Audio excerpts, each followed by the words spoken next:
ప్రేమ స్వరూపులారా, విద్యార్థులారా, who am I. Om Shri Sai Ram and welcome to InSAIde Scoop, a podcast that brings you practical servings of Swami's sweetest teachings. Joining us today are two dynamic sisters. We have Sister Chahana from Malaysia.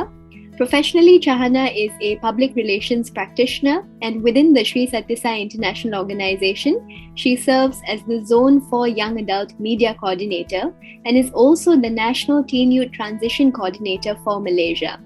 And we also have with us Sister Nyani from Thailand. Nyani is currently working as an international relations coordinator at the Thai Public Broadcasting Service, also known as the Thai PBS. She is an alumni of the Sri Sathya Sai School of Thailand, and she also serves as the National Deputy Young Adult Coordinator for the Sri Sathya Sai International Organization of Thailand. Welcome, dear sisters. Lovely to have both of you here today. Hi, Sairam. It's an honor to be here.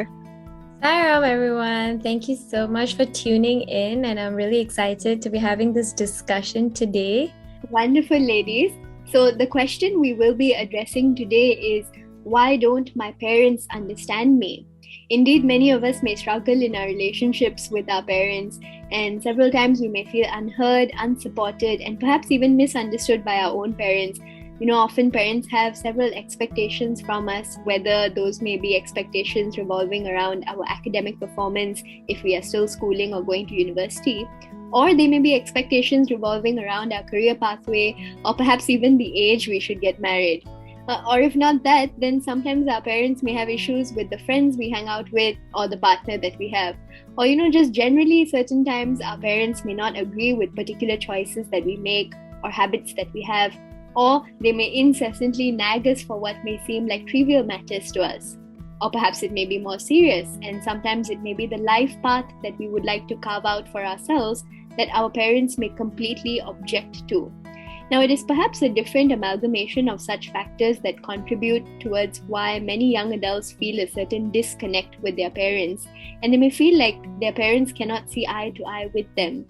They may feel like they need to hide a lot of what is going on in their lives from their parents. And so today I want to begin by first unpacking, why do you think there may be certain irreconcilable differences in the way that parents and young adults view certain issues? Chahana, maybe you can take this one first. So when I was just thinking about it as you were narrating the question. I think at the end of the day, it is not just perhaps, let's maybe for a split second put aside the fact that, it's a parent-child dynamic. And more so, I think, two individuals that always have, two individuals would always have different perspectives. Two individuals always may tend to have a different perception, of the same situation. So I think, everybody views certain issues very, very differently.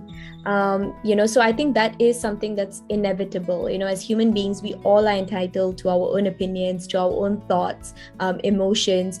So I think it just becomes a lot more complicated and confusing when there is a parent-child dynamic in it, because essentially we don't want to go against our parents, and also parents always feel that as a child or as the kid in the situation, you need to abide and you need to be obedient to what I am saying and to what my view on the issue is.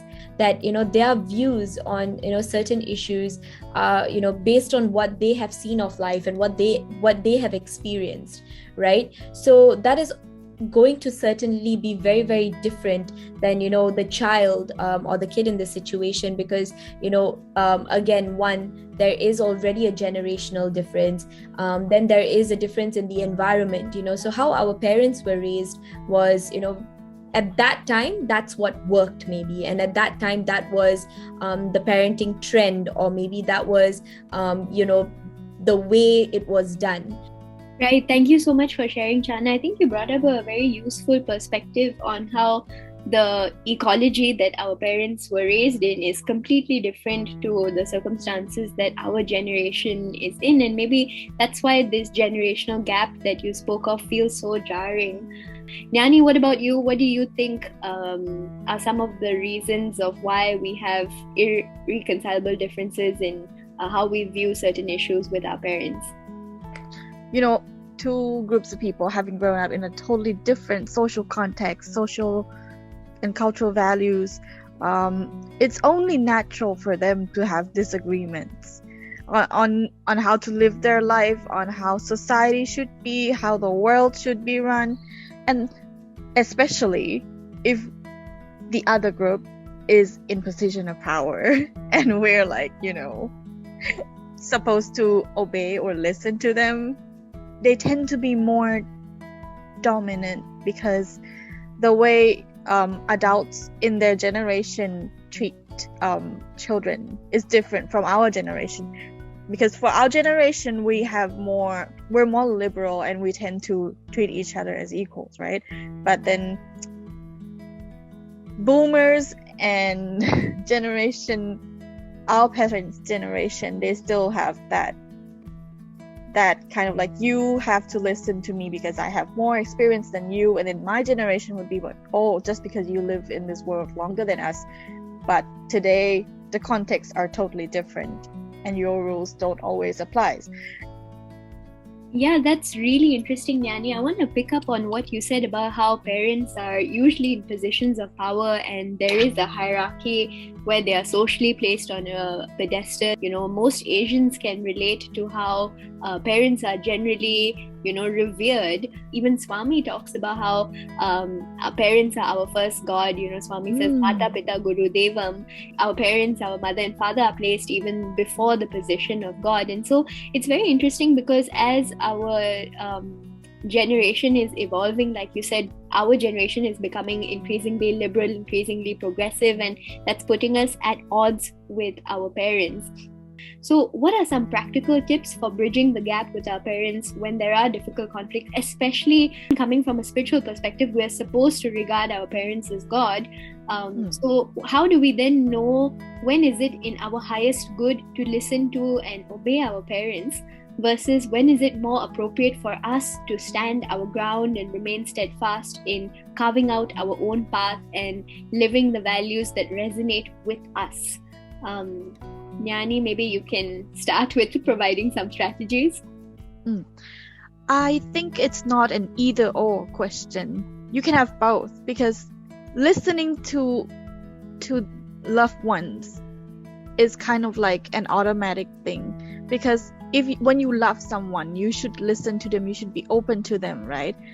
But then you don't have to disregard everything they say. Just listen, and then you don't have to obey them either if you disagree, or if you feel like it's not the right thing, if it's not corresponding to what you believe or what you think. And I think whenever there is a disagreement, you may as well try to see things through their eyes, and instead of judge them instantly, you might withhold your judgment, and then they may be judging, they may be even more judging than we are. Just try to calm down and then let them say whatever they want to say. And whenever I face this kind of situation, I often just stop arguing and then just stay calm and wait until they become less aggressive in the argument, and then later on they may open their heart and then see that whatever I was suggesting also works, and they might as well accept it. Yeah, I think that's really good advice, to cultivate compassion and to empathize with their perspective and not to be reactive in the heat of the moment, and perhaps then calmly communicate where we're coming from, and hopefully they'll be able to understand our perspective. I want to turn to you now, Chahana. What are some practical tips that you can think of to bridge the gap with our parents when there are difficult conflicts? While Nyani has suggested compassion and empathy, what if, for example, these strategies of being compassionate and empathetic still don't convince our parents, to understand our perspectives? And just going back to my previous question on what are some strategies to know when is it in our highest good to listen to and obey our parents versus when is it more appropriate for us to stand our ground and remain steadfast in our path? In situations where you listen to your parents, and it's always, whenever your parents say something to you, it's always for your highest good, it's always for your greatness. They never would want to say anything that would put you in a situation that is not going to serve you purpose. But what happens is that we have to also remember that we are individuals at the end of the day, and as individuals that are on a journey, if you are in alignment, of your thought, word, and deed, your head, heart, and hands, and there is ekagrata, as Swami says, and that in that state of ekagrata, whatever that comes to you, a decision that you have to make, a choice that you have to make, and when you are 100%, that this is it, and it has come from Bhagwan, it has come from the divine, it has come from the universe, and it's because you are in alignment, you make that decision because you have the Lord of the universe on your side in cases like that, so he will take care of it, right? If that conflict still does exist with your parents, he will take care of that too eventually, or it will work itself out, So I think that how do you exactly know, when it is good to listen to your parents? Take it into consideration. Don't just disregard it. Listen to their side of the perspective, and see if that makes sense to you. Really see if that makes sense to you. And if you feel like it really does not, and it's not falling into my alignment of ekagrata, then do what your heart, your conscience tell you to do. Because when we say that we believe that divinity resides within us, and your conscience is your source of navigating through life, then you go with that. You don't go against it. Eventually things do fall into place, things will work out. You just have to have that faith, and you have to surrender that it will take time, and it will eventually work its way. Beautiful, Chana. Thank you so much for sharing about ekagrata. So for those who are not too familiar with Sanskrit, ekagrata translates to one-pointedness. It is the intent pursuit of one object with close and undisturbed attention.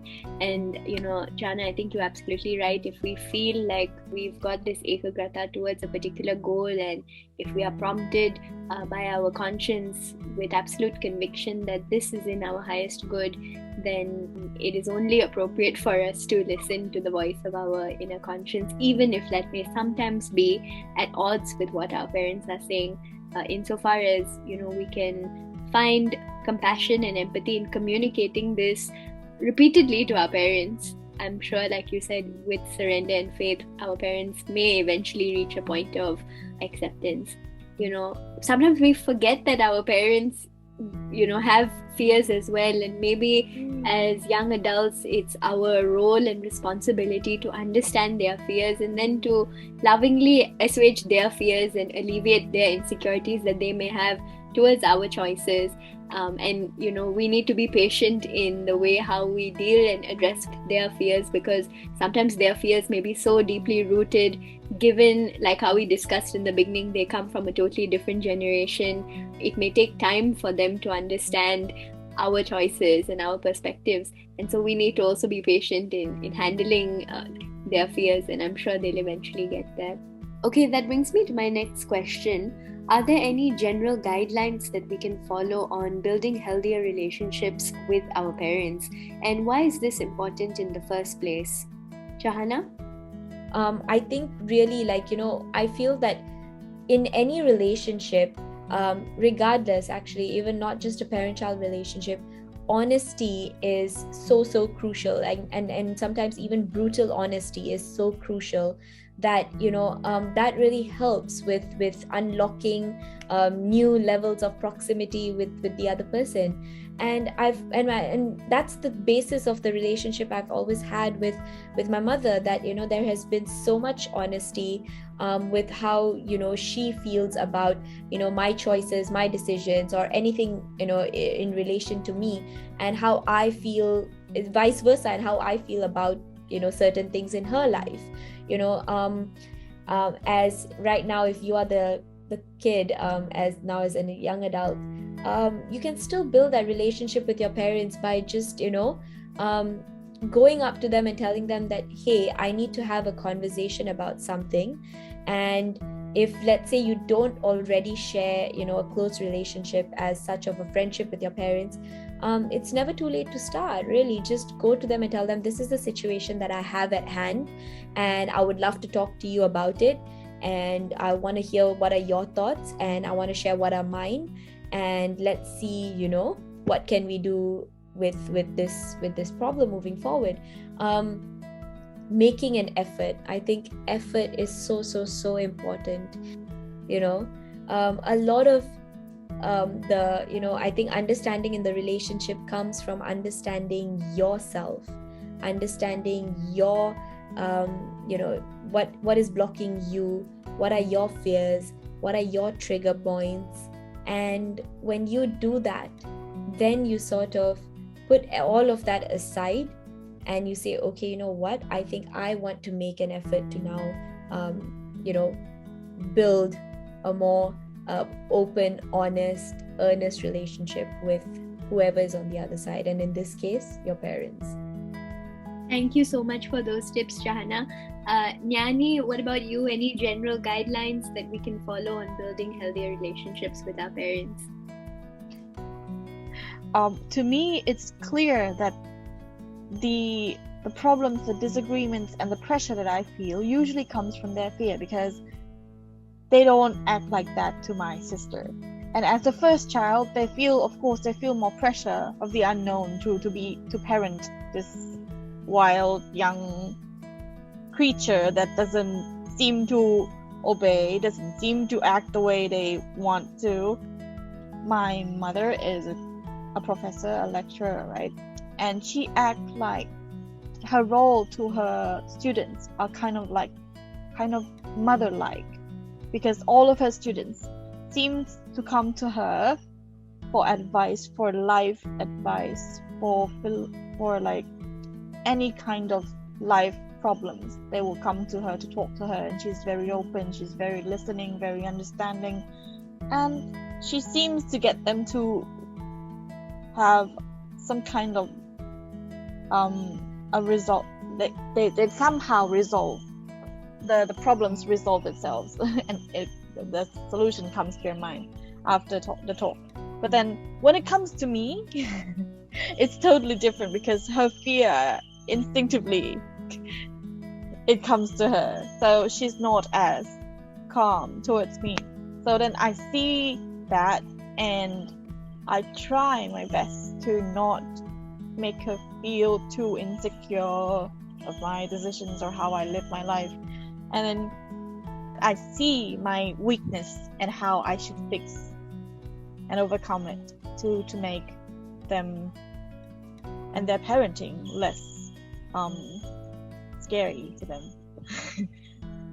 I try to spend more time with them recently, like the last 5 years. Maybe that's when I started to grow up, because before that I was not as close to them when I was in college, because they were always busy working elsewhere, and I would just enjoy my freedom in college and just go out, no curfews, no nothing. And then I started to realize that whatever rules they used to apply, it's actually not that bad to follow. It's actually natural, because it's a healthier way of life.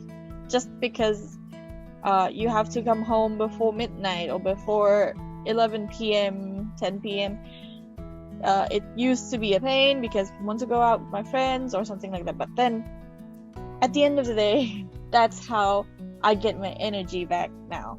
Whenever there is a fight that lasts too a conflict or something that we said that hurt each other that lasts too long, I feel that we shouldn't leave it that way, because like words can lead to other trauma, and like it stays in their minds, not just theirs but ours too. Like the better and the faster the reconciliation, then we can heal that pain faster and better. I think that's excellent advice, Nyani. Like you said, words have the power to cause a lot of pain and trauma, and we need to ensure that we put in the effort towards reconciliation to heal any potential conflict that we may have towards our parents. And we should not neglect rebuilding our relationship with them, because, like you said, the longer that conflict is left undealt with, the more deeper that pain and trauma may grow. And like you said, we may begin this process of healing by first recognizing our weaknesses in order to rectify them, so that we can reduce how scary the job of parenting can be. Indeed, you pointed out, and I really like that a lot of what our parents may do towards us may come from a space of fear and worry. And so we need to be aware of that, and many times even forgive our parents in order to heal our relationship with them and move towards strengthening the bond of this relationship. I also want to pick up what you said about how when we spend more time with our parents, we may actually realize that the rules they have laid down for us are in fact for our highest good. It serves us, like you said, in building a healthier and more energetic life. This is something I wanted to share. I read about what Swami had said a while back, and he said that every time there is a family issue and if things seem to fall apart, remember the 5 fingers. If anything has to be picked up, the 5 fingers have to work in unison. And if any one finger is working against this, it doesn't allow the hand to be useful. So we must realize that all members of the family, we all have been brought together for a purpose, and that higher intellect or that greater wisdom must be used to find ways in which all of us could live harmoniously together, just like the hand. And every time there's an issue that happens, or there's a situation that's not great, remember to look at your hands and remind yourself, what does that symbolize? So don't walk away in anger, clenching your fist, but rather open your palms up and let it go. Don't hold on to things for too long. Don't hold on to all these emotions that are so deep, that are so heavy. Just how do you put it? Work through them and move on and let it go. You have been placed in your family unit because all of us are meant to be together for some purpose. I think it's very important to sort of put it out there that tell your family and let your family members know how important they are to you, how much love you feel for them. And we tend to not do that enough, and when we do that enough, you'll realize that no matter what the conflict, there will always be an undercurrent of like love and affection. That's actually how I felt too whenever there is a conflict, because like at the end of the day, being correct or being heard or having them accept that we are correct is just our ego speaking, surrendering to whatever Swami wants. They will understand us or not. How long will they take to understand us? It's just better for the relationship, and it helps align us with whatever we want in life, because like our peace, we can help us make peace with ourselves better too, because like it helps me see not only my ego but the way I live with myself and understood myself. Like sometimes we think that they didn't understand us, but they do somehow understood, but it's us that didn't understand them and why they act that way, what they thought behind all those actions, and their fear as well. I think that whenever there is some kind of misunderstanding and conflicts, we sit back and reflect on ourselves, and we see them the way we would see ourselves and think in their shoes. And that's how finally, when all the barriers melts away and we truly understand them, then there would be no conflict, there would be no fights, there would be no misunderstandings, because you see that everybody is just like you. Beautiful, Nyani and Shahana. I think that is truly a heartwarming note for us to end our discussion for today on. Dear listeners, it's now time for some prasadam pills. 1. We need to understand that the reason behind certain irreconcilable differences in the way that parents and young adults may view certain issues may stem in the fact that the social contexts that have shaped our parents are completely different than the context that we have grown up with. This may lead towards feeling a jarring generational gap. As such, it is not necessary that one party is more right than the other, but that the perspectives are different. 2. During times of difficult conflict, we need to remain calm and keep an open mind in order to bridge the gap with our parents. We need to first empathize with their perspective and stand in their shoes. We need to understand that our parents are often doing their best from the perspective that they come from. If we truly do not agree with their stance, it is best not to react in the heat of the moment and then communicate our perspective lovingly. 3.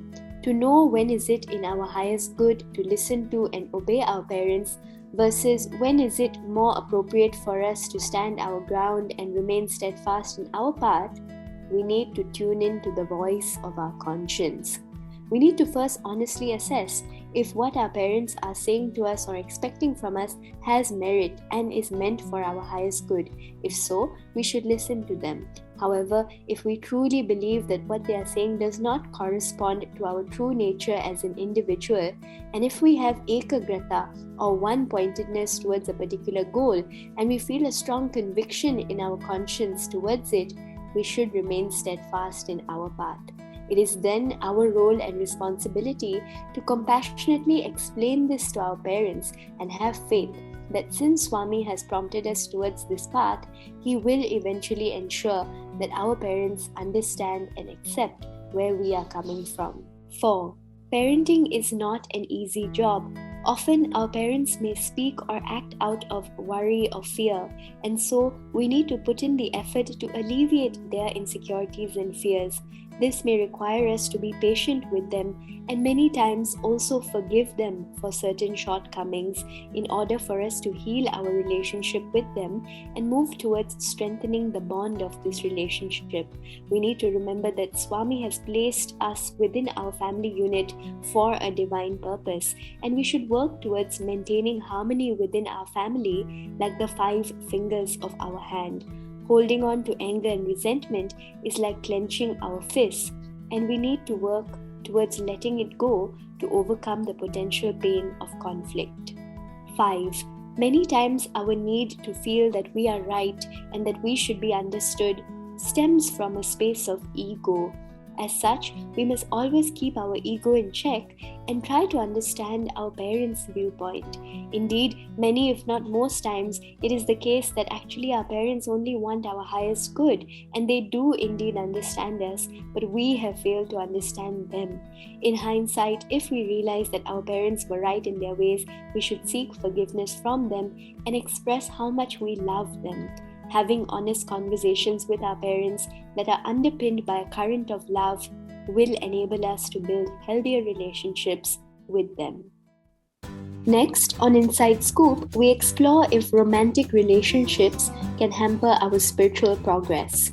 Until next Friday, happy scooping!